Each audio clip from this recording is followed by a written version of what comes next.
Terima kasih. Assalamualaikum warahmatullahi wabarakatuh. Selamat siang, salam sejahtera untuk semuanya. Bapak, Ibu, teman-teman pimpinan pusat PWI, khususnya yang saya hormati Ketua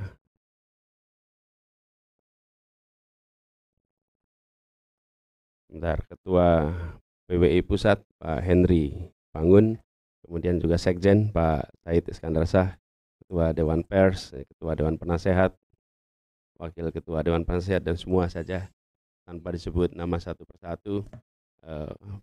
Ini banyak teman-teman yang biasanya diskusinya di media-medianya gitu. Sekarang kumpul semua di sini.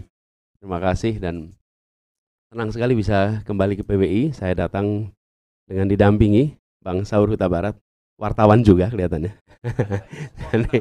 Saur Huta Barat, kemudian Pak Sudirman Said ada di sini bersama-sama mendampingi untuk ngobrol.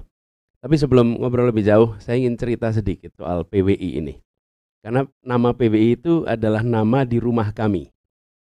Dan masa kecil saya itu jalan kaki ke PWI rutin, kantor PWI di Jogja. Kenapa? Karena kakek itu adalah disebutnya waktu itu wartawan 3 zaman. Karena hari ini sudah tidak ada 3 zaman. Tapi waktu itu ada istilah 3 zaman. Zaman Belanda, zaman Jepang, dan zaman Republik.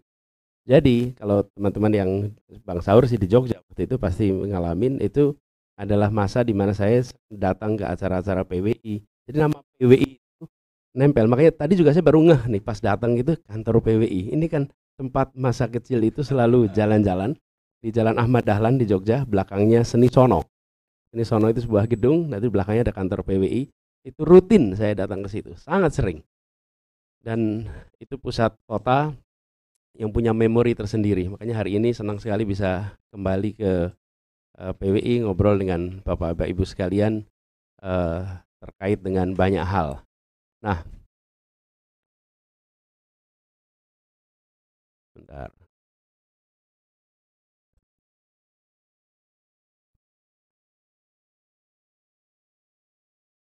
Lagi coba lihat pertanyaannya, nah ini dia. Jadi, Bapak Ibu sekalian, ada pertanyaan yang diajukan. Nanti mungkin kita banyak diskusi ya, Pak Ketua. Tapi ketika berbicara tentang platform terkait dengan penguatan nilai-nilai demokrasi, good governance, penegakan hukum. Kemudian juga ada pertanyaan tentang komitmen anti korupsi, kolusi, nepotisme. Lalu bagaimana terhadap pemerintahan efektif, efisien, akuntabel, transparan. Kemudian juga ada pertanyaan komitmen terhadap perlindungan kemerdekaan berekspresi kepada semua. Dan 3 hal pertama, quick win yang akan dilakukan untuk terwujudnya keberlangsungan media yang profesional dari pusat sampai ke daerah. Itu 5 hal yang dikirimkan. Nah, kalau boleh saya menjawabnya sebagai sebuah kesatuan, tidak sebagai satu-satu pertanyaan, supaya kita bisa melihatnya juga sebagai satu rangkaian. Pertama, dalam visi kami menempatkan masalah di Indonesia di dalam 2 dimensi. Dimensi pertama adalah dimensi sektor. Ada sektor kesehatan, sektor pendidikan, sektor perekonomian, sektor perhubungan, itu sektor. Lalu di antara sektor itu apa yang akan dikerjakan? Dimensi pertama. Dimensi kedua adalah dimensi teritorial, wilayah. Apa yang akan dikerjakan di Sumatera, apa yang dikerjakan di Jawa, apa yang dikerjakan Kalimantan, apa yang dikerjakan Sulawesi, bagaimana Nusantara Tenggara. Kami mendekatinya 2 ini. Dan kalau boleh dibilang di antara 3, satu-satunya yang memasukkan juga masalah wilayah. Karena kami melihat, kenapa itu dilakukan? Nah, karena rumusan masalah kami, apa masalah yang mendasar Republik ini? Salah satu masalah mendasar Republik ini adalah belum terjadinya keadilan sosial. Karena itulah ada ketimpangan, ada ketidaksetaraan. Dan ketimpangan itu salah satunya adalah ketimpangan lintas wilayah. Nah, ketimpangan ini membuat apa yang kita sebut sebagai kesejahteraan, kemajuan itu belum dirasakan dengan baik. Nah, itu sebabnya misi kami adalah Indonesia adil makmur untuk semua. Di garis bawahi, bukan hanya Indonesia adil makmur, tapi garis bawahnya adalah untuk semua, supaya bisa, nah karena semua bisa menjangkau, maka sektor dan wilayah. Kemudian yang berikutnya adalah ketika kita berbicara tentang persoalan ketimpangan ini, saya ingin berikan gambaran sedikit. Apa sih fokus pembangunan kita? Fokus pembangunan kita itu pada manusianya. Pembangunan manusia. Karena itulah kekayaan terbesar kita dan itulah yang menentukan kualitas bangsa kita. Nah, begitu lihat kualitas manusia, Bapak sekalian, Jawa dan Sumatera, indeks pembangunan manusianya itu 69 tahun 2013. 69 angkanya. Tahun 2022 di seluruh wilayah Indonesia angkanya 69. Apa artinya? Jawa dan Sumatera 10 tahun lebih maju daripada seluruh pulau lainnya. Oke. Bukan angkanya selisih 5 poin. Masalahnya 5 poin itu diraihnya 10 tahun. Jadi kalau kita hanya bilang, oh selisihnya 5 poin, seperti kayak gampang gitu naikin 5 poin itu. Enggak, 5 poin itu 10 tahun. Kalau ketinggalannya sampai 10 tahun, indeks kualitas manusia, maka ini bukan tanda yang sehat. Bukan tanda yang sehat. Nah, kenapa kami masukkan faktor waktu? Karena seringkali ketika kita menyebutkan selisih, kita tidak membayangkan berapa lama mencapai selisih itu. Itu sebabnya dimensi waktu menjadi penting. Nah, kualitas manusia ini, perekonomian kita, distribusi kesejahteraan menjadi kunci untuk menjaga Indonesia kami. Nah, ini ya yang kami ingin sampaikan. Kita ingin menjaga Indonesia supaya tetap satu kesatuan, sebagai utuh. Ini bukan karena kita nomor urutnya 1 ya, kemudian 1. Tapi ini udah dibikin kemarin-kemarin tuh. Jadi kita itu sudah mengalami beberapa kali 1. 1 yang pertama, 1 bangsa. Tahun 28. Ditandai dengan bahasa bersama. Dan kita pakai bahasa itu sekarang di sini, sehingga dari manapun kita berada, tidak perlu menerjemah. Bangun, pane, dengan bintang, nggak perlu penerjemah. Kalau pakai bahasa daerah lain masing-masing, ini harus pakai penerjemah nih. Tapi kita 1 bangsa, 1. Yang kedua, 1 negara tahun 45. Yang ketiga, 1 kesatuan tahun 50. Tapi belum 1 tanah air. Karena kita masih tanah saja. 57 deklarasi Juanda, kita menjadi 1 tanah air. Nah, tapi deklarasi Juanda itu baru diakui dunia tahun 82. 25 tahun. Kita sudah 4 kali 1. Nah, 1 yang kelima, visi kami adalah 1 kemakmuran. 1 kemakmuran. 1 kemakmuran ini harus terjadi. Bapak Ibu sekalian mungkin ingat balkanisasi. Konflik etnik ya kuat. Kalau Bapak Ibu perhatikan, konflik etnik itu di ujung. Sebelumnya adalah disparitas yang luar biasa antar negara-negara yang sekarang jadi negara 8 negara. Makedonia, Serbia, kemudian Bosnia, kemudian ada Montenegro. Itu semua disparitasnya luar biasa, tapi dibiarkan. Tito tidak melakukan apa-apa. Yang terjadi di ujung konflik etnik habis. Itu seperti hutan dikeringkan, sehingga ketika ada puntung rokok ya, nah kita biasanya konsentrasi pada puntung rokoknya siapa nih yang jatuhin. Lupa siapa yang ngeringin hutannya ini. Coba kalau hutannya basah, ya puntung rokok pun tidak berdampak. Nah, kami melihat bila ini dibiarkan terus risiko kita besar. Karena itulah kenapa harus ada kesetaraan. Nah, itulah yang menjadi visi kami, dan untuk itu bisa dilakukan, maka ini terkait dengan prinsip-prinsip nilai demokrasi. Indonesia sudah mengambil rute yang benar. Apa rute yang benar itu? Kita melakukan demokratisasi tahun 98-99 dan desentralisasi bersamaan.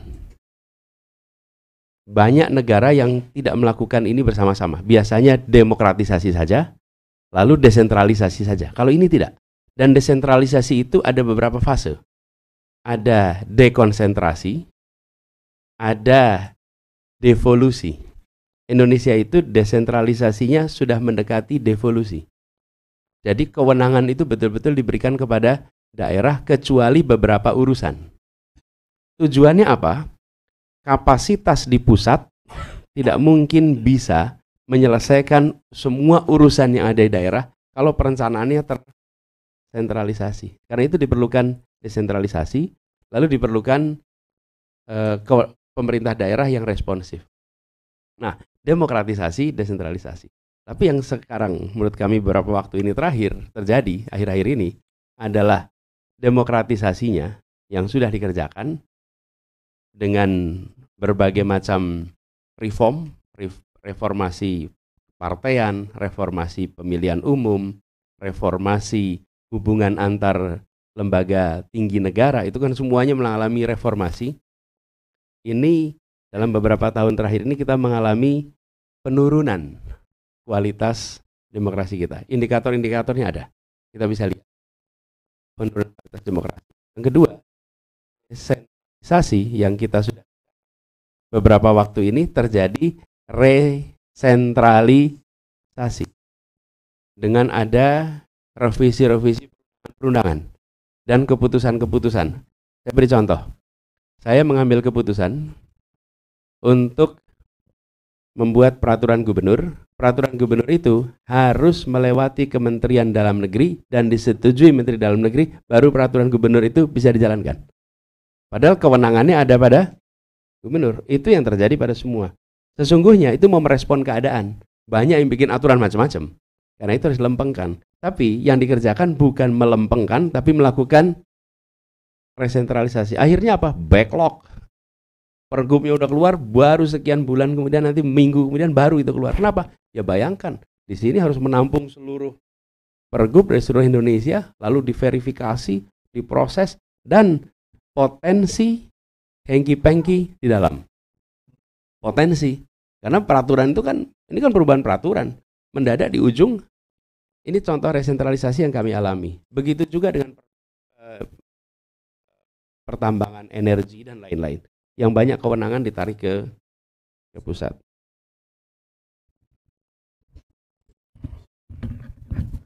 Double aja ya. Nah, gitu. Mudah-mudahan malah jadi stereo gitu.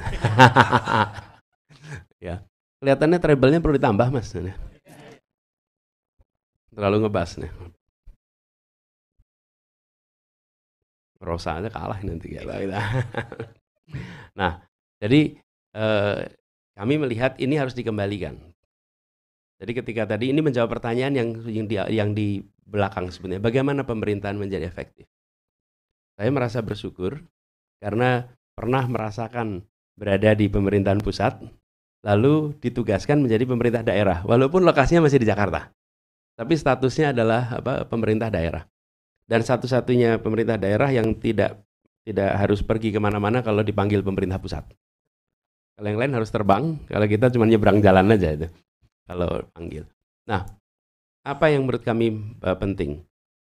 Desentralisasi jangan ditarik menjadi resentralisasi, tetapi desentralisasi ini harus diiringi dengan guideline KPI atas capaian yang harus dilakukan oleh provinsi dan kabupaten kota. Jadi kalau sekarang kita punya komitmen dunia internasional soal lingkungan hidup, kan kita ikut nih COP20, Paris Agreement, ini Pak Presiden juga lagi berangkat ke COP di Dubai. Itu komitmen itu kan tanda tangan global. Yang melakukan eksekusi siapa nanti? Kan di kota-kota. Pertanyaannya, ada nggak wali kota yang tahu apa yang harus dikerjakan? Tidak. Nggak tahu. Kalau ada wali kota peduli lingkungan hidup, itu wali kotanya peduli, bukan ada guideline dari pusat. Oke? Kalau ada wali kota peduli nasib ibu hamil, itu adalah wali kotanya peduli, bukan karena guideline dari pusat. Semua urusan welfare kita hampir tidak ada guideline dari pusat. Jadi daerah itu jalan sendiri. Mbak Nino cek aja. Kita ini, saya dipanggil satu, kalau dipanggil itu masih dikumpulin. Satu, kalau ada silpa yang besar. Yang kedua, kalau uang diparkir di banknya banyak. Yang ketiga, kalau penggunaan produk dalam negeri di dalam pengadaan barang dan jasa itu rendah. Tapi kesehatan ibu, kesehatan anak, jumlah sekolah, jumlah ruang kelas, nggak ada itu semua. Nah itu yang justru kami mau buat. Jadi kami merasa untuk menjadi pemerintah yang efektif, maka pemerintah pusat harus menyusun kebijakan sampai di level provinsi, dan level provinsi meneruskan di level kabupaten kota. Sehingga di semua aspek pemerintahan, tiap kepala daerah itu tahu apa yang harus dikerjakan. Kenapa? Pemerintah pusat ini melakukan transfer ke daerah uang banyak sekali. Uangnya dikirimkan, tapi KPI-nya nggak ada. Nah ketika KPI-nya nggak ada, maka desentralisasi itu sangat tergantung kepada respon masyarakat di sekitarnya. Kalau tidak ada media, yang nggak jadi perhatian. Aman kalau tidak ada media sosial media. Tapi kalau ada media, baru responsif. Betul tidak? Ini kan kenyataan di lapangan. Nah, kami melihat ini harus diubah. Nah, dulu ketika saya bertugas di kementerian, kami merasakan itu. Pendidikan itu banyak wilayah yang alokasi anggarannya tidak 20%. Tidak 20%. Dan tidak ada yang perhatikan. Jadi kami membuat namanya neraca pendidikan per kabupaten kota, per provinsi se-Indonesia. Dan ketemu kabupaten yang alokasi per siswa per tahun 80.000. Ketemu kabupaten tetangganya, kota, yang alokasi per siswa per tahun 250.000. Lalu ketemu kota yang alokasinya 500.000. Lalu ketemu kota yang alokasinya 5 juta rupiah, ini Jakarta. Bayangkan 80, 250, 500, dan Jakarta 5 juta per anak per tahun. Bagaimana kita bisa membangun? Nah ini semua tersembunyi di bawah permukaan layar. Nah, bagaimana kita bisa mengubah jika ini tidak di-address? Kewenangan diberikan, fiskal power diberikan, tapi tidak ada guideline capaian. Diserahkan kepada rakyat. Nah, rakyat itu cek kepuasannya. Kepuasan itu tergantung pada kinerja. Tidak. Kepuasan itu tergantung ekspektasi. Kalau ekspektasinya rendah, kepuasan itu mudah. Kalau ekspektasinya tinggi, kepuasan itu sulit. Nah, kalau ekspektasinya rendah, maka kalau ditanya puas tidak? Puas. Sekolah sampai apa? SMP, syukurlah. Dulu bapak nggak sekolah. Nah, itu repot Pak kita. Ekspektasinya rendah. Jadi SMP sudah puas. Nah, ini yang harus kita ubah. Jadi kami melihat untuk pemerintah efektif harus lakukan itu. Desentralisasi jalan. Kemudian yang berikutnya tentang demokrasi. Demokrasi ini yang paling kita lihat sebagai salah satu masalah adalah kita ingin menjaga agar pasal 1 ayat 3 Undang-Undang Dasar 45 itu terjaga terus. Yaitu hukum di atas kekuasaan, karena ini negara hukum, bukan negara kekuasaan. Jangan sampai Indonesia bergeser menjadi negara kekuasaan. Dalam negara hukum, kekuasaan diatur hukum. Dalam negara kekuasaan, hukum diatur oleh kekuasaan. Dan menurut saya ini harus kita jaga supaya Indonesia tetap berada di dalam jalur sebagai negara hukum. Dan ini membutuhkan komitmen dan membutuhkan pengawasan dari semuanya. Kami melihat komitmen tentang ini yang insya Allah dari sisi kami, ini akan kami pegang sebagai komitmen untuk menjaga Indonesia sebagai negara hukum. Dan memberikan ruang kebebasan untuk berekspresi. Kami melihat ada pasal-pasal di dalam perundangan kita yang menghambat orang untuk berani mengungkapkan pandangan. Termasuk di dalam Undang-Undang ITE. Di situ ada pasal-pasal yang menurut kami itu perlu direvisi sehingga tidak menimbulkan rasa takut di dalam berekspresi. Saya pernah sampaikan berapa kali, selama di sosmed orang masih nyebut kata Indonesia dengan istilah Wakanda, dengan istilah Konoha, maka Indonesia masih ada masalah. Tapi kalau kita sudah berani menyebut dengan nama Indonesia, maka perasaan takut itu tidak boleh ada. Berkali-kali kami sampaikan, takut itu hanya boleh di tempat yang otoriter. Ini Bapak Ibu sekalian, teman-teman mengalami era otoriter. Di situ ada rasa takut. Karena memang era otoriter itu pilar penopangnya rasa takut. Kalau rasa takutnya hilang, rejimnya tumbang. Di mana-mana. Rasa takut hilang, rejim tumbang. Di Timur Tengah, di Iran, di Manila, dimanapun. Indonesia juga mengalami. Nah, kalau demokrasi, pilarnya trust. Trust inilah yang menjadi kekuatan demokrasi, kepercayaan. Nah, kami melihat trust itu mengalami penurunan yang luar biasa. Apa indikasi penurunannya? Banyak sekali. Akhir-akhir ini. Apalagi menjelang pemilu. Kemarin saya sampaikan pada saat acara dengan Bawaslu. Indonesia sudah mengalami pemilu bebas 5 kali. Sejak tahun 99. Dan sebelum pemilu, kita selalu berbicara tentang bagaimana semua calon habis. Hari ini percakapan yang dominan adalah netralitas. Pertanyaan yang dominan adalah akankah terjadi kecurangan? Akankah ada problem sistemik? Itu artinya tumbuh keraguan atas negara di dalam menyelenggarakan salah satu ritual demokrasi. Ritual demokrasi ini pemilu yang waktunya hanya 6 jam, jam 7 pagi sampai jam 1 siang, hanya 6 jam. Itu dikhawatirkan semua orang, apalagi muncul peristiwa data KPU kemarin bocor, memberikan pesan kepada semua tentang penurunan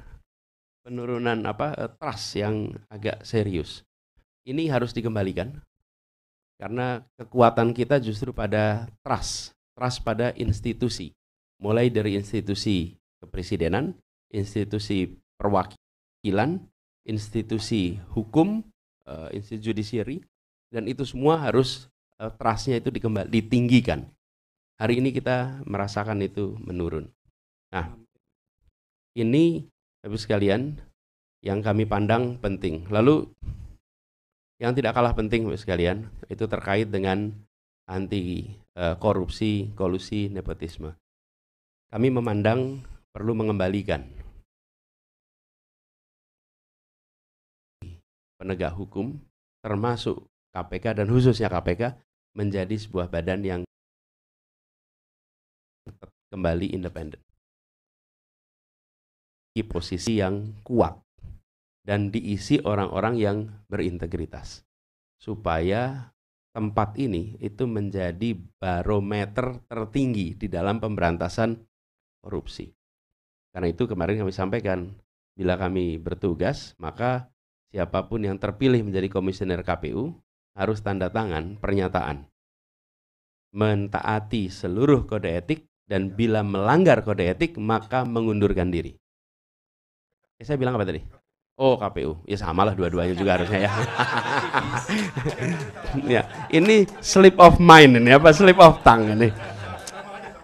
Ya, dua-duanya lah gitu. Saya bilang KPU ya tadi ya. Keseringan kantor KPU akhirnya ini tuh. KPK udah lama, udah tahun lalu KPK itu soalnya. Ya. Iya, memang ya. Jadi kembali ke sini, bila komisioner KPK terpilih maka harus menandatangani komitmen itu. Fakta itu, bila melanggar kode etik maka mengundurkan diri. Karena menurut saya KPK itu bukan sekedar mentaati aturan hukum. Dia harus lebih tinggi daripada aturan hukum. Dia harus bicara kepatutan. Dan kepatutan itu etika. Kode etik, patut. Ini yang harus dijaga. Karena kalau tidak, wibawa dari upaya pemberantasan korupsi ini turun. Dan ini akan menurunnya luar biasa. Yang berikutnya adalah soal nepotisme. Dan ini memang harus ada ketegasan dan percontohan. Karena kalau tidak ada contoh agak repot kita. Nepotisme ini dicontohkan, bukan diceramahkan. Jadi ini yang harus kita tunjukkan sama-sama. Ya, jadi kan kalau kita menyebut soal MK kemarin, itu bukan kita menuduh, ini kan keputusan MK. MK itu Majelis Kehormatan Mahkamah Konstitusi. Dan Majelis Kehormatan itu dikatakan bersalah, bukan? Pelanggaran etik berat. Beberapa waktu yang lalu ada beberapa orang bukan guru masyarakat yang datang dari saya nggak usah sebut provinsi, nanti cari orangnya kasihan itu. Tapi dia cerita, Pak Anies, ini masalahnya kami meminta tolong besok ke depan kalau pengangkatan guru-guru tolong jangan nepotisme. Orang dalam, ponakannya, saudaranya, sudah siapa, kepala sekolah, kepala dinas, dan lain-lain. Dan ketika mereka itu mengadu, Pak, ini orang dalam, jawabannya, oh di Jakarta aja begitu, apalagi kita di daerah, kan susah jawabnya. Makanya Anda jangan protes di Jakarta gitu kok. Inilah yang membuat saya bilang harus dicontohkan. Karena kalau tidak dicontohkan di daerah menular. Dan menularnya biasanya lebih ekstrim. Nah, mungkin itu ya teman-teman sekalian. Sebagai pengantar saya ada slide, tapi kita di sini lebih enak ngobrol daripada lihat slide. Kita diskusi. Sudah siap-siap ya? Ya. Baik. Kita ngobrol lah kalau gitu. Yuk, silakan. Terima kasih. Kita beri aplaus pada calon presiden nomor 1. Sebetulnya ada 6 panelis nih, tapi takut terlalu banyak lah. Mungkin cukup 3 saja ya. Pertama saya memberikan kepada Pak Martin Slamet Susanto. Ini Ketua Hari Pers Nasional. Saya lupa mengatakan tadi Pak bahwa ini merupakan rangkaian Road to HPN kalau bahasa Inggrisnya. Jadi event-event yang kami lakukan untuk menuju puncak Hari Pers Nasional. Waktu Bapak Gubernur juga pernah terjadi di Jakarta waktu COVID. Pernah, mendadak tuan rumah kami. Kita mendadak tuan rumah waktu itu. Ini kembali ke Ancol pada 9 Februari. Silakan Pak Martin. Assalamualaikum warahmatullahi wabarakatuh. Salam. Selamat siang Pak Anies. Tema HPN 2024 adalah mengawal transisi kepemimpinan nasional dan keutuhan bangsa dan merawat keutuhan bangsa. Karena sebab itu kita mengundang calon-calon presiden dalam rangka Road to HPN. Banyak rangkaian acaranya sampai dengan tanggal 9 Februari nanti. Kita pengen tahu visi misi dari Pak Anies. Sekarang saya mau bertanya Pak, dalam beberapa tahun belakangan ini yang namanya influencer dan buzzer sangat marak. Ya. Mereka itu melakukan kegiatan baik gini, kehadiran mereka banyak dipertanyakan Pak, karena pertama anggarannya yang begitu besar, ini yang dibiayai oleh pemerintah ya. Kedua, mereka begitu mendominasi opini publik sehingga menutup ruang diskusi publik. Itu yang bahayanya di situ Pak. Pertanyaan saya, selama Bapak duduk di eksekutif, Bapak pernah nggak menggunakan buzzer dan influencer? Dan kedua, nanti kalau Bapak terpilih menjadi presiden, apakah gaya komunikasi Bapak dengan publik akan tetap menggunakan, berarti sama seperti kemarin Pak enggak? Apakah gitu? Ya akan Bapak menggunakan buzzer atau influencer? Itu Pak, terima kasih Pak. Silakan langsung dulu Pak. Langsung aja nih? Iya. Oke. Kayak tanya jawab skripsi ini Pak. Gini, kalau ini pertanyaan, apakah kemarin pakai buzzer? Kalau pakai buzzer nggak babak belur kayak begini Pak kemarin itu Pak. Kan justru karena kita apa adanya, nggak pakai buzzer, nggak pakai itu semua, maka natural gitu. Dan saya cuma selalu bilang begini, ya Tuhan, ya Allah berikan kami umur panjang sehingga pemutarbalikan kenyataan lewat mesin yang dahsyat ini, pernyataan-pernyataan pemutarbalikan itu mudah-mudahan satu saat akan bisa dijawab dengan kenyataan-kenyataan. Bukan dengan pernyataan lagi gitu, dengan kenyataan. Dan itu kami nggak pakai buzzer ketika bertugas di Jakarta. Jadi kami merasa ke depan juga insya Allah nggak akan dipakai. Menurut saya itu merusak sekali. Dan solusinya menurut kami harus diobrolin sama teman-teman semua, sama mereka yang bergerak di media. Karena di satu sisi kita ingin menjaga kebebasan berekspresi, itu jangan sampai hilang. Di sisi lain kita ingin ada dunia informasi yang tidak diisi dengan post-truth approach, tapi the truth. Itu bahasa sopannya gitu. Ini bohong semua kan itu isinya gitu. Jadi kira-kira kita ingin mencari keseimbangan di situ. Tapi saya sendiri, kami selama bertugas di Jakarta tidak pernah menggunakan buzzer. Kami malah menemukan pribadi-pribadi objektif yang dulunya mengambil posisi mengkritik dan berseberangan, kemudian mereka melihat kenyataan dan secara objektif menyampaikan apa adanya. Nah, ada satu hal, menurut saya ruang kritik itu memang harus dibuka. Kenapa harus dibuka? Karena ketika publik itu memberikan kritik, maka publik menanti jawabannya. Dan bagi kami yang di pemerintahan, ketika kita terima kritik, maka kita harus membangun argumen lebih banyak untuk menjelaskan. Kita harus mengungkapkan fakta lebih lengkap untuk menjelaskan. Dan siapa yang paling diuntungkan dari dialektika ini? Yang paling diuntungkan adalah publik. Nah, yang kami butuhkan dari media bersedia untuk memberikan ruang pada dua-duanya. Sehingga publik mendapatkan kritiknya, mendapatkan jawabannya, kritiknya lagi, jawabannya lagi, sehingga publik bisa menilai dengan objektif. Tapi kalau ruang itu tertutup, menurut saya akan repot. Dan dalam pandangan kami, media tidak harus netral, tapi harus objektif. Masa mau netral kalau ada penindasan? Nggak mungkin. Masa Anda mau netral? Anda mau netral, ada situasi marginalisasi? Nggak mungkin. Netral itu adalah sikap yang muncul dari assessment objektif. Atau tidak netral itu assessment objektif. Jadi yang menurut kami harus dijaga adalah objektivitasnya dan tentu independensi. Tapi netral dan kadang-kadang kita nggak, biasanya di akademik. Ya, di akademik itu seringkali muncul, kami mau netral. Oke? Saya bilang, bagaimana mau netral kalau ada penyimpangan. Baik, berikutnya kita beri kesempatan pada Ibu Nuni. Ibu Nu.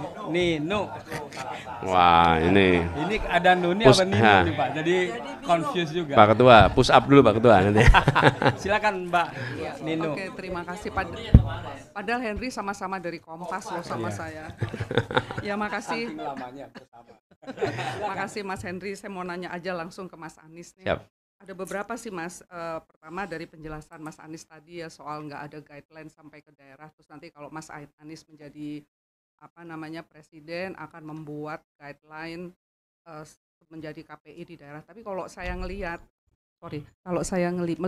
gitu ya, kalau KPI-nya terlalu detail, apakah itu tidak sama dengan sentralisasi sih Mas?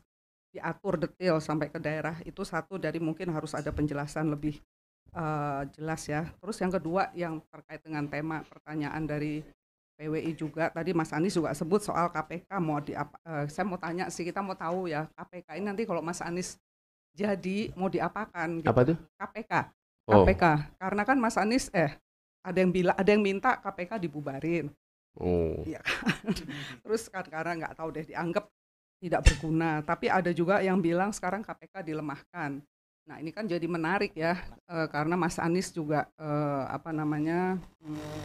kemarin dikejar-kejar ya, berapa kali diperiksakan kita juga tahu gitu, tapi sekarang yang mengejar-ngejar malah jadi kena masalah gitu. Jadi mudah-mudahan nanti ketika memperbaiki KPK bukan karena balas dendam gitu atau apa, kira-kira gitu sih Mas. Enggak balas dendam aja begini. Ya, Mas, makasih Mas. Dua saja dulu ya. Ya, silakan. Begini. Ya, sebenarnya kalau kami melihat Mbak Nino lebih pada Mbak Nino mungkin ingat Sustainable Development Goals. Kita ingat yang disebut sebagai livable city. Itu ada KPI-nya semua. Ya. Nah, itulah yang harus diterjemahkan. Sekarang kalau saya jadi wali kota nih. Saya kan kemarin wali kota.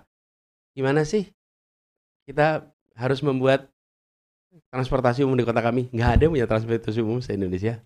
Kecuali kota-kota besar dan hitungannya jari. Nggak dibangun. Jadi bukan kemudian semata-mata ukuran-ukuran teknis. Tapi garis besar yang harus dicapai. Misalnya, paling mendasar sekali, kesehatan ibu.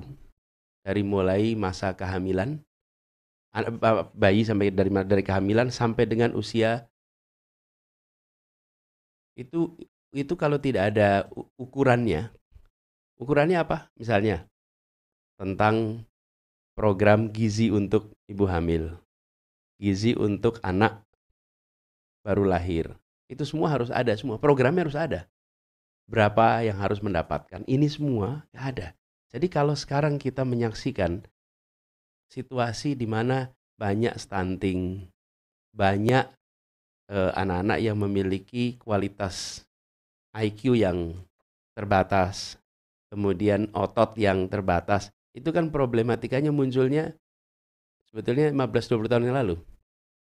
Tapi kalau kita nggak sebut itu akan masalah. Jadi kami tidak fokus pada apa yang harus dikerjakan, tapi fokus pada apa yang harus dihasilkan. Karena biasanya kita membuat SOP, KPI, apa yang harus dikerjakan, bukan apa yang harus dihasilkan. Tapi begitu harus dihasilkan, caranya biar tiap wilayah mengerjakan sendiri-sendiri.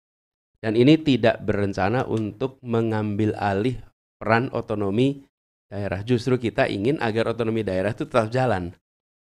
Publik membantu mengawasi, tapi kenyataannya tidak berjalan seperti yang diharapkan. KPK malah seperti saya sampaikan tadi, badan ini masih harus ada. Walaupun sifatnya ad hoc, tapi ini ad hoc untuk bangsa. Nah, usia bangsa ini infinite. Tidak ada batasnya. Ad hoc untuk negara. Kalau ad hoc untuk organisasi, barangkali 6 bulan. Tapi kalau ad hoc untuk bangsa, itu usianya bisa panjang. Jadi kalau kita mengatakan 28 tahun, 27 tahun itu lama, iya. Tapi kalau kita ngomongin tadi 1928 sampai 45 itu 17 tahun. Buat yang ngalami itu panjang sekali. Buat yang hari ini menceritakan 5 menit selesai. Betul kan? Jadi kalau KPK umurnya nanti 40 tahun, ya mungkin bagi kami yang menjalani itu 2-3 generasi. Tapi bagi generasi masa depan, nanti akan ingat dulu pernah ada pemberantasan korupsi usia 40 tahun. Sesudah 40 tahun, kita bisa menggunakan penegakan hukum yang semula. Tapi selama waktu ini, kita masih membutuhkan KPK. Ini yang terutama begini, Mbak. Terutama untuk tindak pencegahan, lalu tindak pidana korupsi yang disebabkan oleh keserakahan. Ini yang menurut saya mendasar. Ada tindak pidana korupsi karena kebutuhan. Itu biasanya nilainya tidak besar. Tapi yang karena keserakahan, ini yang angkanya fantastis. Dan di dalam konteks ini, kami melihat penting sekali untuk mensegerakan penuntasan undang-undang perampasan aset. Pemiskinan itu paling ditakuti oleh koruptor. Selama kita tidak punya instrumen untuk memiskinkan koruptor, bayangkan ngambil sekian ratus miliar, dihukum 10 tahun, 15 tahun. Setelah pulang, masih ada nggak tuh yang diambil? Nah itu kalau masih ada, itu kan seperti ngitung kerja aja 10 tahun, dapatnya uang segitu. Dengan kerjanya berdiam diri di dalam sel gitu. Nah menurut saya itu harus ada perampasan aset itu. Karena kan masih diproses ya, menurut saya harus dituntaskan segera. Baik, sekarang Pak Sasongko Tejo, ini Dewan Kehormatan.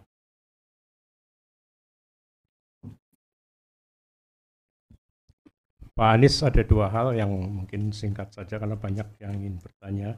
Yang pertama, ya kita biasa dulu mendengar joke di masa Orde Baru bahwa pemilu yang paling cepat itu di Indonesia, di seluruh dunia. Karena belum mulai sudah tahu hasilnya, belum dilaksanakan coblosan. Isu-isu kemudian reformasi, lalu isu ini kemudian bergulir kembali dengan berbagai peringatan tentang kecurangan. Masif sekali itu. Nah, saya ingin bertanya juga kepada salah satu calon, dalam hal ini adalah Pak Anies, calon presiden.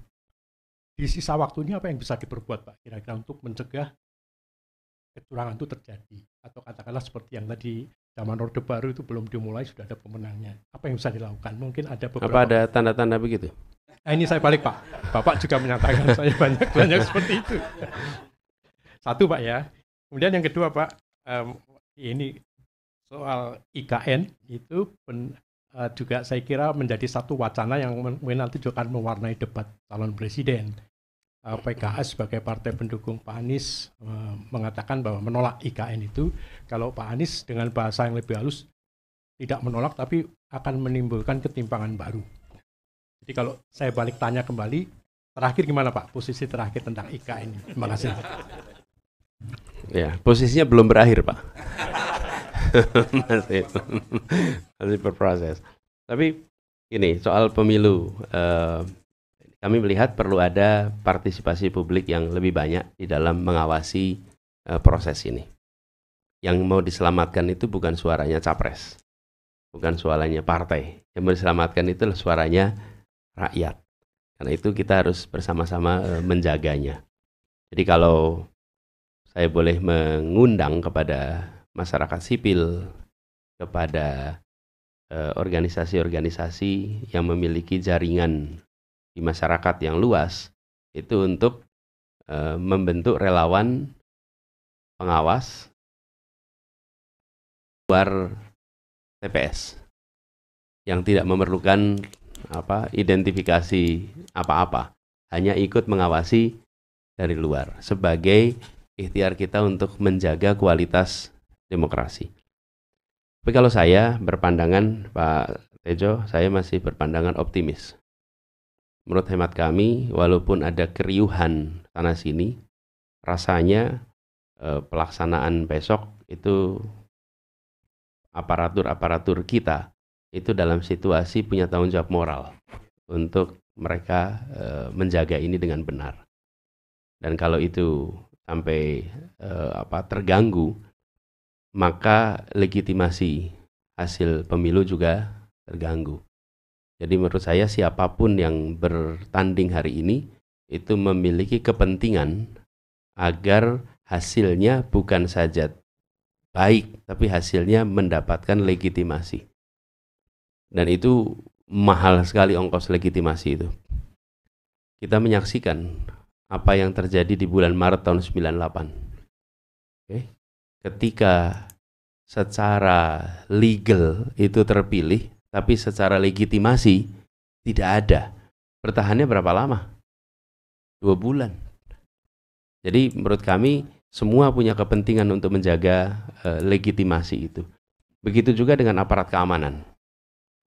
Walaupun ada sinyalemen ini dan itu, kami yakin bahwa aparat keamanan, polisi, TNI, kejaksaan, di dalam jajaran sampai ke bawah, itu dalam posisi harus menjaga agar republik ini tetap tenang, aman, damai.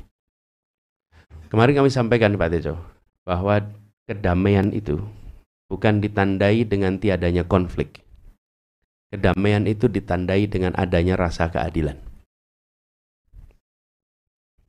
Jadi, bila di dalam pelaksanaan pemilu itu ada rasa keadilan, maka akan ada kedamaian. Bila di situ tidak terjadi rasa keadilan, di situ akan muncul gejala ketidakteduhan, ketidakdamaian. Nah, ini menurut saya yang perlu kita pegang sama-sama. Lalu soal IKN. Jadi kami melihat ini bukan semata-mata soal IKN-nya, tapi kita memiliki tantangan pembangunan yang banyak dan urgen. Lalu kita memiliki sumber daya fiskal yang terbatas. Pertanyaannya, sumber daya fiskal yang terbatas ini mau dimanfaatkan untuk apa?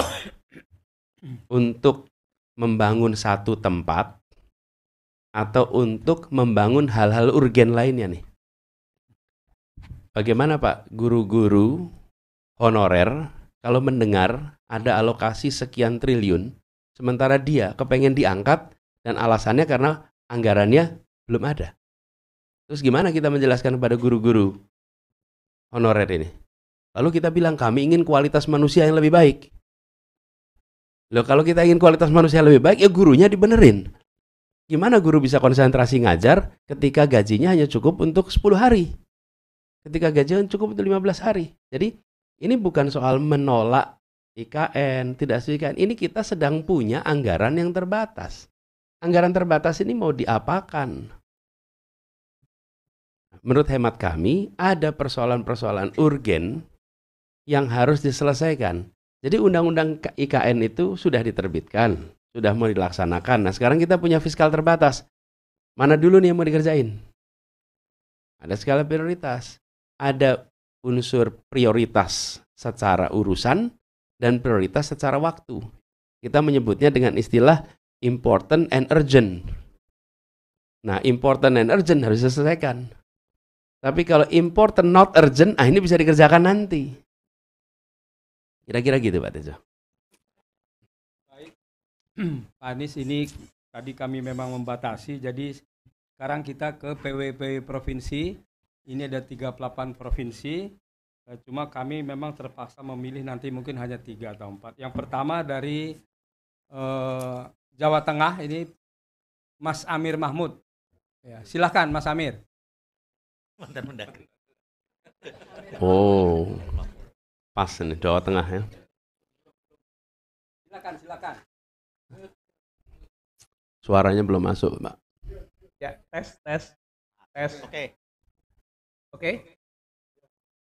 Ya. Masuk ya Bang Idri ya, suara ya? Masuk. Oke. Ya, Pak Anies.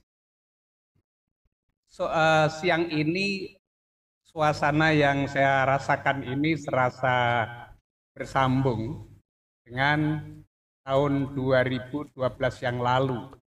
Ketika Pak Anies menjadi salah satu narasumber di dalam sekolah jurnalistik Semarang di PWI Jawa Tengah di Semarang.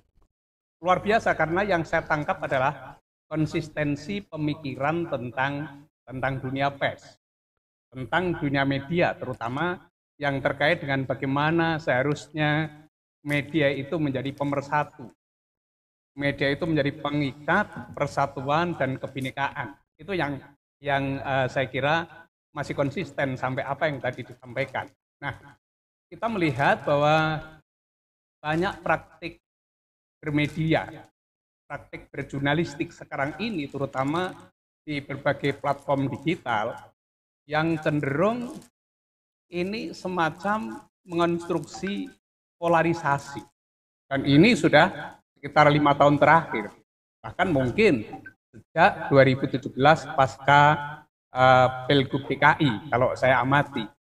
Ini polarisasi luar biasa di dalam pemberitaan sehingga sangat terasa bahwa seolah-olah media ini justru menjadi pemecah belah antara berbagai elemen kebinekaan yang kita tahu bahwa Indonesia ini memang ditakdirkan secara sunnatullah ini berbagai-bagai ya, mulai dari suku, agama, bahasa, dan ras. Nah, saya kepingin mendapat penegasan lagi bagaimana pandangan Pak Anies mengenai media-media yang semacam ini sekarang.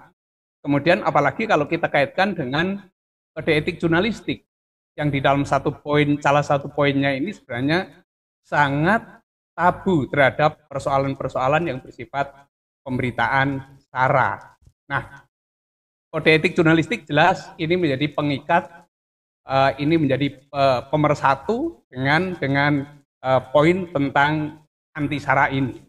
Nah, ini bagaimana pandangan Pak Anies tentang praktek bermedia kita, berjurnalistik yang sekarang ini mungkin sampai menjelang Pilpres ini juga masih menyisakan masalah-masalah yang demikian ini. Terima kasih. Terima kasih Mas Amir dari Jawa Tengah. Saya lanjut dulu ke PWI Lampung. Wira Hadi Kusuma. Ya. Terima kasih Ketum. Ya, silakan. Bismillahirrahmanirrahim. Assalamualaikum warahmatullahi wabarakatuh. Selamat sore Pak Anies. Izin memperkenalkan diri, saya Wira Hadi Kusuma dari Ketua PWI Lampung. Tadi memang penyiapan pertanyaan sebenarnya hampir sama tadi dengan Pak Sasongko Tejo, namun saya meminta ketegasan komitmen lagi dari Pak Anies bahwa mengenai IKN, bahwa apakah IKN nanti ketika Anda menjadi presiden nanti, apakah IKN itu Anda akan stop atau dilanjutkan? Dan ketika IKN itu sendiri kan sudah berbentuk undang-undang dan partai dari Caimin, PKB itu menyetujui adanya IKN tersebut.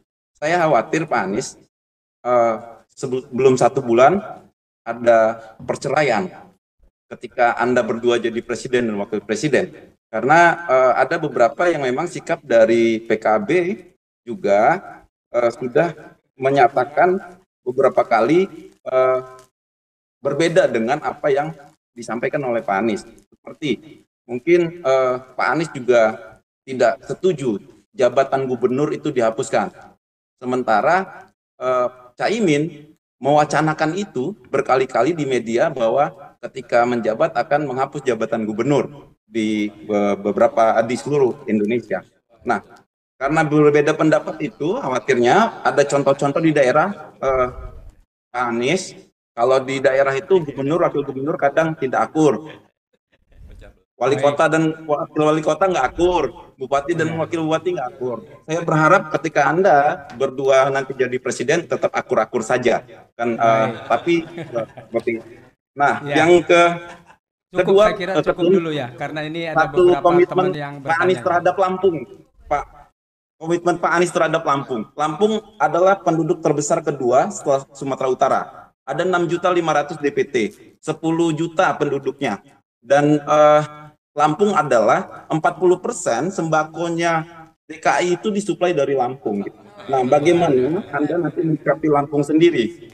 Seperti apa untuk pembangunan Lampung? Seperti itu Pak Anies. Terima kasih. Baik. Berikutnya dari PWI Kalimantan Utara. Niki. Sudah siap? Baik, kalau tidak dari Papua Selatan, Lambert. Ada?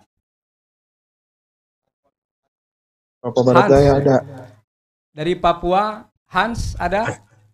Papua Barat Daya ada. Silakan Hans. KPWI, Pak. Ganti Aceh, Pak, ganti Aceh. Ada, Papua ada. Silakan Papua.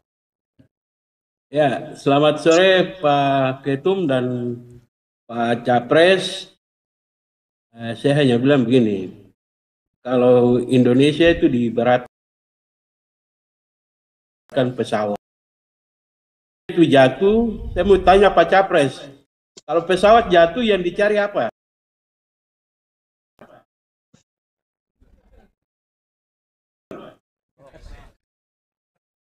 Kotak hitam lah, ya. Black box kan? Kotak hitam. Ya, saya ini sudah bersama rakyat Papua kotak hitam, black box. Indonesia tanpa Papua itu tidak ada. Ya. Karena Papua itu black box, Pak Capres. Pertanyaan saya itu, Pak Capres, untuk Papua itu penyelesaian konflik di Papua itu gimana? Karena dari semua presiden, satu-satunya presiden yang mampu menyelesaikan Papua sampai hari ini itu hanya Gus Dur.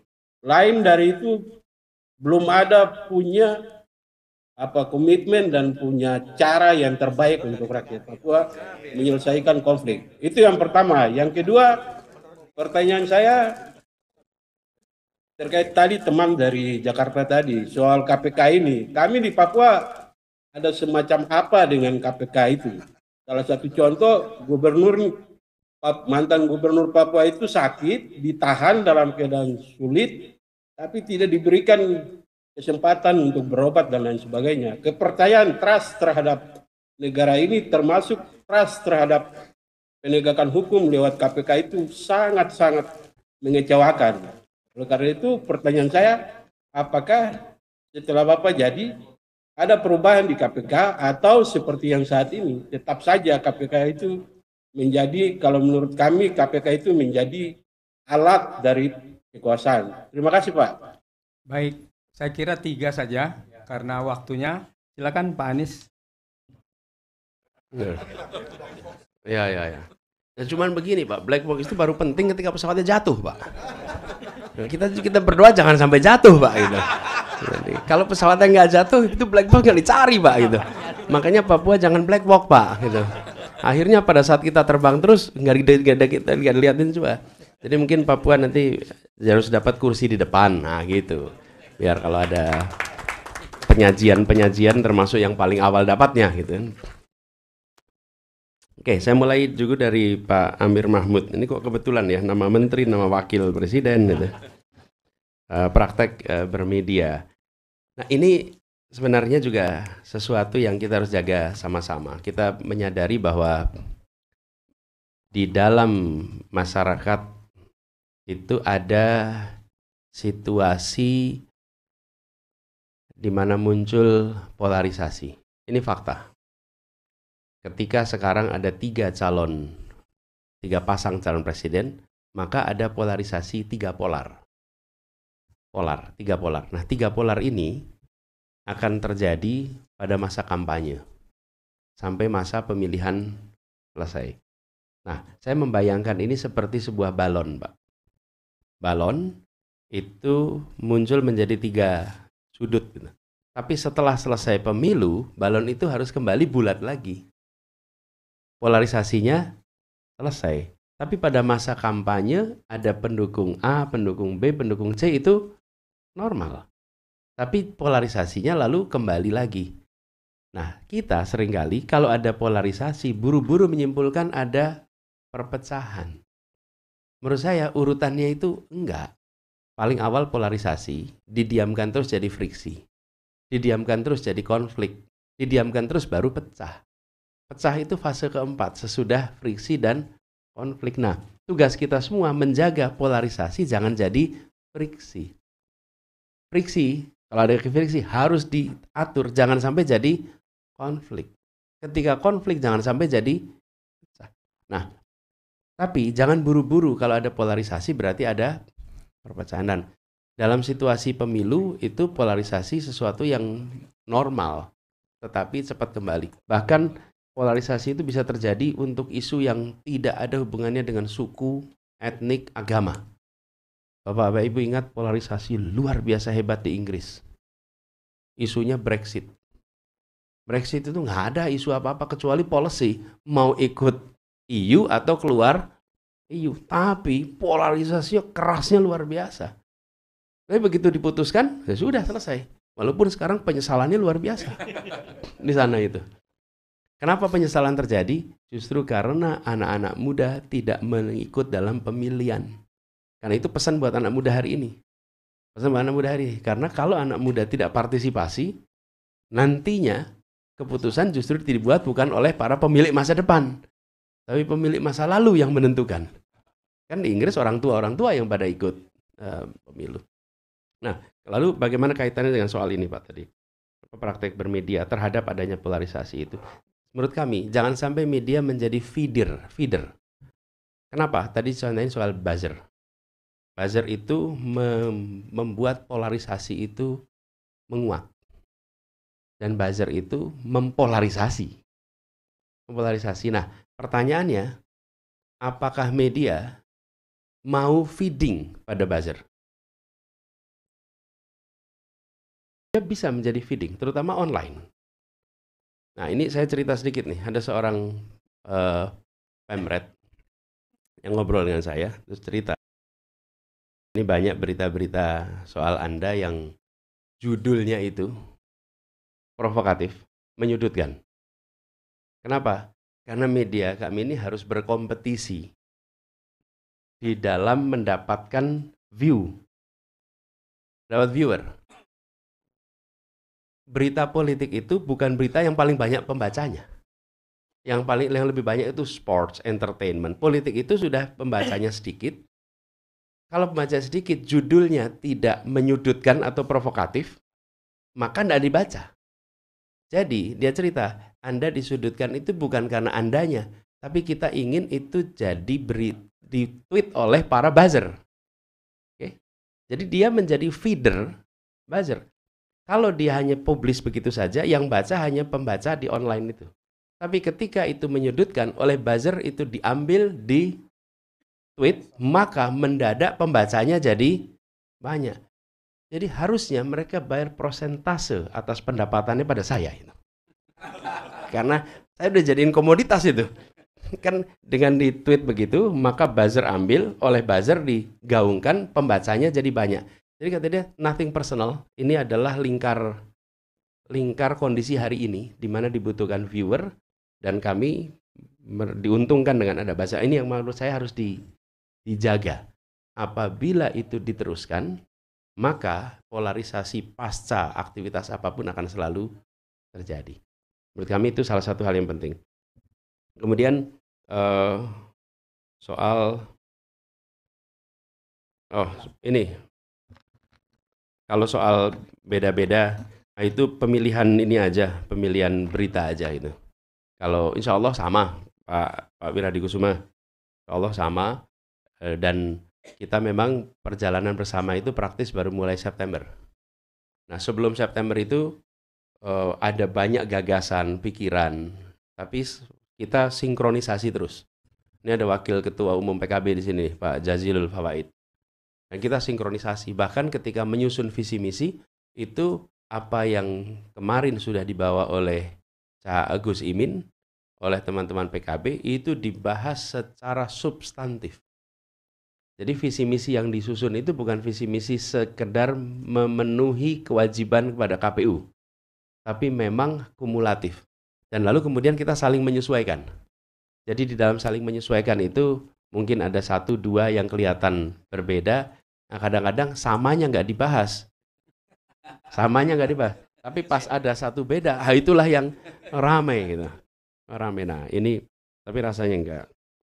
Dan ini yang kita ingin. Lalu terkait soal IKN tadi saya sampaikan, manfaatnya itu sangat terbatas pada kawasan itu. Dan sebetulnya yang sangat mendasar bagi masyarakat di sana itu adalah infrastruktur penunjang IKN. Apa itu? Jalan tol, kemudian jalan kereta api, bandara. Itu semua justru yang memberikan manfaat kepada publik. Jadi infrastruktur penunjangnya itu penting, karena infrastruktur penunjang ini dirasakan oleh semua. Itu yang menurut saya malah jadi penting. Bahkan di Kalimantan kita perlu membangun jaring hubungan antar kota yang lebih baik, supaya lebih terintegrasi, bukan hanya satu tempat yang lebih maju. Dan Lampung belum tentu merasakan dampak yang lebih besar dari ibu kota yang berada di sana. Tapi ini pertanyaan semua sifatnya. Terima kasih atas pasokan sembakonya dari Lampung ya ke Jakarta, walaupun rasanya bukan 60%, karena kalau yang terbanyak itu adalah Jawa Barat. Jawa Barat itu terbesar, terbanyak, paling mudah menjangkau kita. Tapi betul Lampung, apalagi beras Lampung, dan kita punya beberapa kerjasama dengan Gapoktan di Lampung juga. Oke. Pak Hans, yang soal Papua, ini saya ingin sampaikan pada Bapak Ibu sekalian, pendekatan yang kami lakukan di dalam menyelesaikan konflik-konflik yang ada di Jakarta. Dan pendekatan itu yang juga akan insya Allah kami lakukan kalau ada konflik apapun di luar. Di Jakarta ini ketika kami mulai bertugas, itu banyak kampung-kampung yang statusnya konflik. Dan rumit konfliknya itu. Rumit. Bahkan ada tempat yang aparat kita saja itu memberitahu Pak Gubernur jangan ke sana, karena kalau aparat kami datang itu disambutnya pakai parang. Jadi mungkin itu tidak menonjol di media, tapi itu terasa sekali di Jakarta Timur. Nah, saya datang bicara dengan mereka, tapi saya temukan pendekatannya adalah pendekatan kolaborasi. Jadi punya kewenangan, jangan merasa paling tahu jalan keluarnya.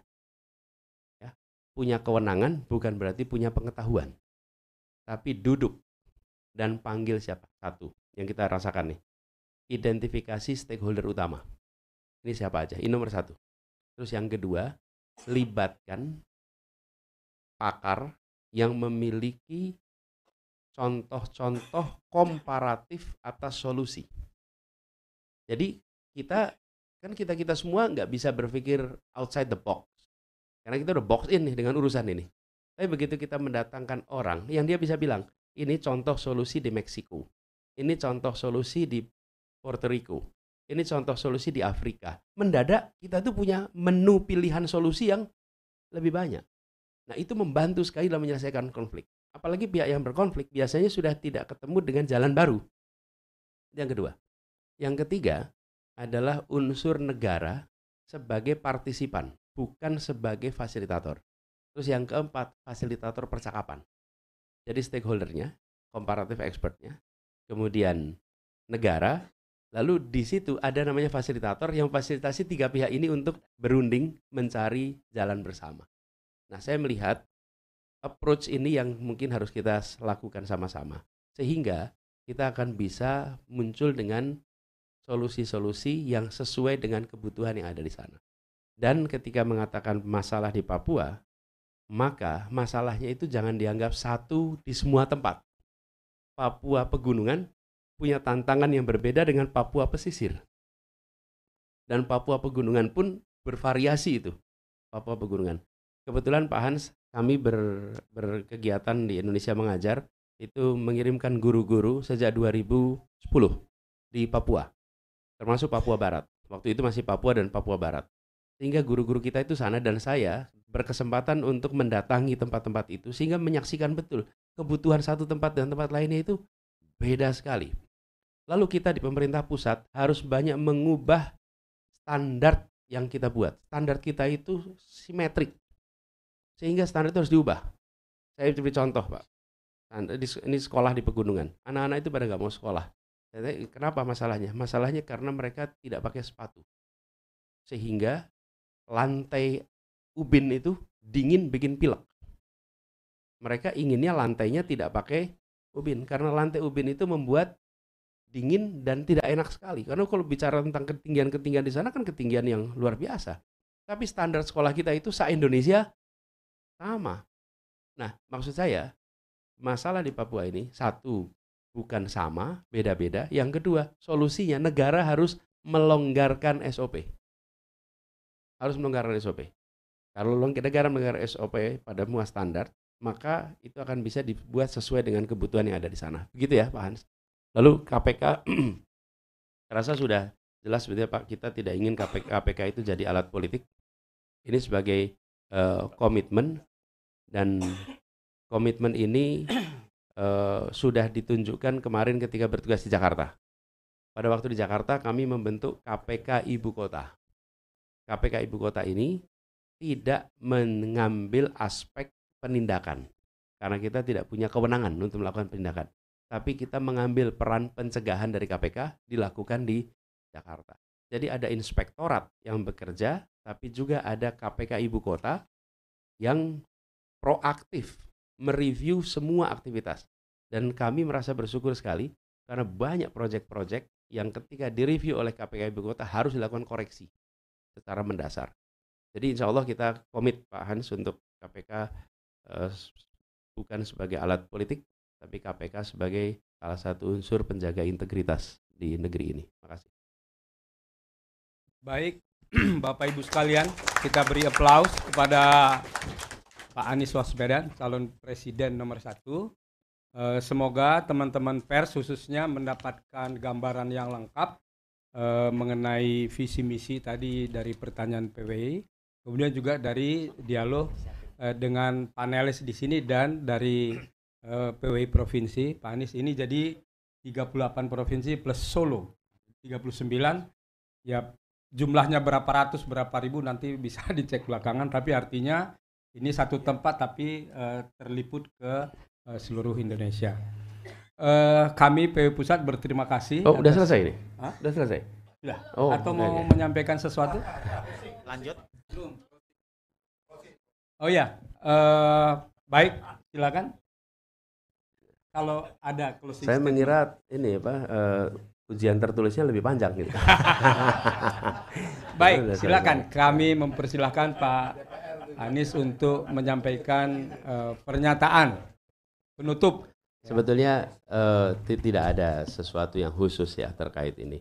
Kami hanya berharap dari teman-teman media di dalam menyongsong pemilu ini membantu untuk pemilih Indonesia menjadi satu, berminat untuk mengikuti pemilu, memiliki antusiasme untuk ikut menentukan pilihan.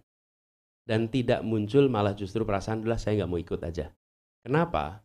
Karena yang tidak ikut itu tidak pernah bisa menentukan hasil. Jadi ada yang pernah tanya tuh Pak, bagaimana kalau golput? Golput itu tidak pernah dihitung angkanya. Jadi bila sebuah pemilu hanya diikuti oleh 40% nih pemilih, 60% tidak ikut, ya dihitungnya hanya dari yang 40%. Tidak bisa kemudian KPU mengatakan karena pesertanya di bawah 50%, maka pemilu lagi, enggak. Jadi yang 60% itu mubazir, terbuang percuma. Golput tidak menentukan, kecuali kalau aturannya begini. Bila angka golput lebih tinggi daripada partisipasi, maka nah itu baru berpengaruh. Karena itu, anjuran untuk memilih menurut saya harus dilakukan. Dan menentukan masa depan kita. Lalu yang kedua, mengajak untuk menjadi pemilih yang rasional.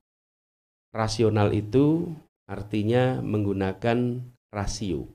Rasio itu artinya perbandingan. Karenanya kalau disebut rasional, dia memperbandingkan. Mau yang diperbandingkan adalah wajahnya boleh, mau diperbandingkan rambutnya boleh, mau diperbandingkan dengan tampilannya boleh, tapi memperbandingkan. Intinya adalah perbandingan supaya, dan di situ kemudian rekam jejak, rekam karya, rekam gagasan menjadi salah satu hal yang menurut kami perlu kita dorong ke depan. Karena kami mempercayai prediktor terbaik atas masa depan adalah apa yang dikerjakan di masa lalu. Nah, kemudian yang berikutnya kami ingin sampaikan pada semua komitmen pada teman-teman media bahwa di dalam kami menjalani proses pemilu ini, kampanye, dan juga bila Tuhan mentakdirkan, maka kewenangan yang digunakan adalah kewenangan yang ingin menjaga agar demokrasi kita menjadi demokrasi yang terkonsolidasi, dan salah satu pilar utamanya adalah kebebasan pers, menjadi salah satu pilar utamanya. Dan ini bukan sesuatu yang kami ungkapkan hari ini saja. Saya termasuk waktu aktif di mahasiswa yang ikut terus-menerus memprotes kalau ada pemberedelan. Jadi ketika ada pemberedelan di Jakarta, kami di Jogja itu ikut protes, ikut. Jadi ini bukan sesuatu yang baru sekarang kita omongin karena kita sedang berada dalam posisi pencalonan, bukan. Ini adalah value yang kami yakini. Dan itu sebabnya, Bapak sekalian, yang terakhir, ketika memimpin sebuah organisasi yang besar, maka kepemimpinan itu harus memiliki nilai yang bersenyawa dengan dirinya. Kalau nilai itu tidak bersenyawa dengan dirinya, maka dia diungkapkan sebagai artikulasi kosmetik untuk pemenangan. Tapi bukan sebagai nilai yang diyakini dan dijalankan. Oke? Ini saya ulang. Ketika nilai itu menempel dan bersenyawa dengan dirinya, senyawa. Kalau senyawa itu, maka dia akan muncul dalam instingnya. Itu senyawa. Dia akan muncul dalam ungkapan-ungkapan spontannya. Yang ungkapan spontan muncul adalah nilai yang senyawa dengan dirinya. Nah, menurut saya, kita membutuhkan hari ini kepemimpinan yang memegang nilai sehingga dia menjadi driver di dalam pengambilan keputusan, apapun keputusan yang diambil, apapun masalah yang dihadapi. Kenapa saya sampaikan ini? Ini reflektif atas perjalanan saya di Jakarta kemarin. Bila saya memimpin 20 orang, maka saya akan menugasi setiap orang tugas satu-satu. Si A tugasnya ini, si B tugasnya ini, si C tugasnya ini, satu-satu. Karena saya memimpin 20 orang. Ketika saya memimpin 250 orang, maka saya membangun struktur organisasi, saya membangun SOP, saya membangun target-target, lalu organisasi dijalankan. Tapi ketika saya memimpin 200.000 orang, itu di Jakarta kemarin, saya merasakan yang dibutuhkan bukan hanya itu. Karena kan 200.000 orang, saya tidak bisa ngasih tugas satu-satu. Saya tidak bisa mengandalkan struktur organisasi.